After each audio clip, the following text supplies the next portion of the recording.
Hi అండి. అందరికీ నమస్తే. నేను మీ Kalpana. Welcome to Kalpana's kitchen. ఈరోజు మనము బొంబాయి రవ్వతో వడియాలు ఎలా చేయాలో చూద్దాము. ఎండలైతే స్టార్ట్ అయిపోయాయి కదండి.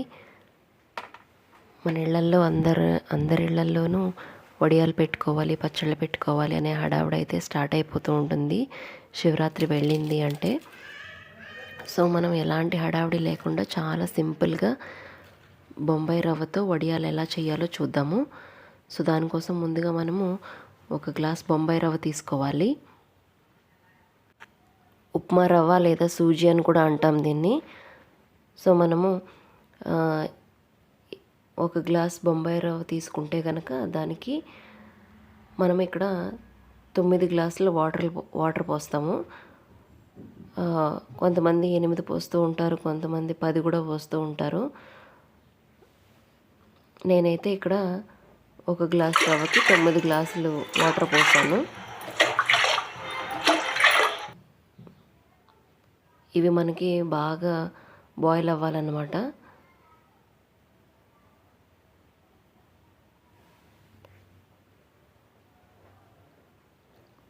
మనం ఇక్కడ 9 గ్లాసుల వాటర్ పోస్తూ ఉంటే అది చాలా చక్కగా ఉడుకుతుందన్నమాట.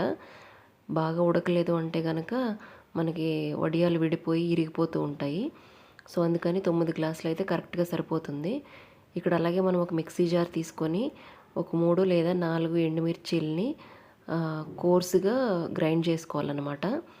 అంటే ముక్క చెక్క కింద కనపడుతూ ఉంటే మనకు వడియాల్లోకి బాగుంటుంది. ఈ ప్లేస్లో పచ్చిమిర్చి కూడా తీసుకోవచ్చు, లేదంటే పండు మిర్చి కూడా తీసుకోవచ్చు. అలాగే ఇక్కడ నేను ఒక 1.5 స్పూన్ వరకు సాల్ట్ వేసాను. ఇవి మనకి వాటర్ బాగా మసిలిన తర్వాత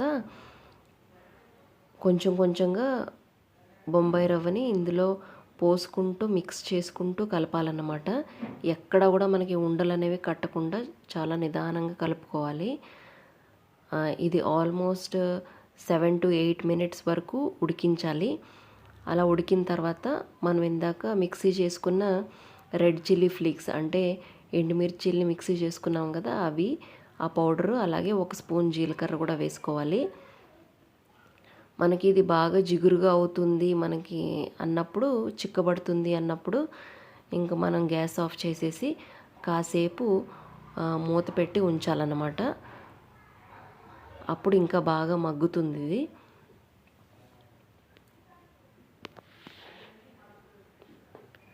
మీరు సాల్ట్ ఎక్కువ తక్కువ అవుతుంది అని భయం ఉంటే కనుక వాటర్లో వేసిన వెంటనే వాటర్ ఒకసారి చెక్ చేసుకుంటే సరిపోతుందన్నమాట. ఇక్కడ ఇలాగ మనం ఒక కాటన్ క్లాత్ తీసుకొని దాన్ని వాటర్లో ముంచేసి గట్టిగా పిండేయాలన్నమాట.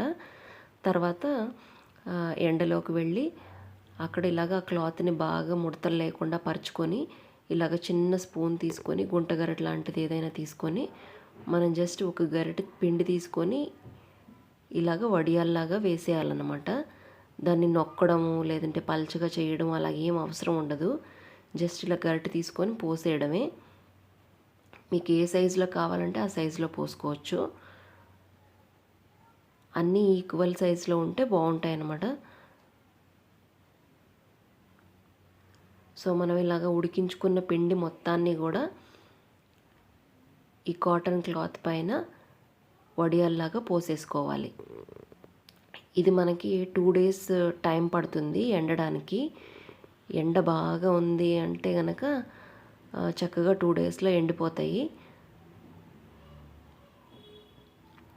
తర్వాత మళ్ళీ ఈ మనం 2 days తర్వాత వడియాలు తీయాలి అన్నప్పుడు ఇలా క్లాత్ని రివర్స్ చేసి దాని మీద ఇలాగ నీళ్లు చిలకరించాలన్నమాట. రివర్స్ సైడ్లో వడియాలన్నీ కింద ఉండాలి, క్లాత్ ఇలాగ పైన ఉండాలి. ఇలా రివర్స్ చేసేసి తీసేటప్పుడు ఇలాగ చక్కగా తీసామంటే కనుక స్లోగా వచ్చేస్తాయి అన్నమాట. ఇలాగ అన్నీ ఒక ప్లేట్లోకి తీసేసుకొని ఇలా ప్లేట్లో వేసిన తర్వాత కూడా మనం ఒక రోజు పాటు బాగా ఎండనివ్వాలి. అప్పుడు మనకి 1 year పాటు ఏమీ పాడవకుండా నిలవ ఉంటాయి. కాస్త పచ్చి ఉన్నా కూడా మళ్ళీ బూజొచ్చి పాడైపోతాయి. సో మనం ఎంత ఎక్కువ ఎండలో ఎండబెట్టుకుంటే మనకు అంత ఎక్కువ రోజులు ఫ్రెష్గా ఉంటాయన్నమాట. సో వీటిని ఇలాగా మనం ఆయిల్ హీట్ చేసుకొని ఆయిల్లో ఇలా డ్రాప్ చేయగానే అలాగ పువ్వుల్లాగా వచ్చేస్తాయి అన్నమాట.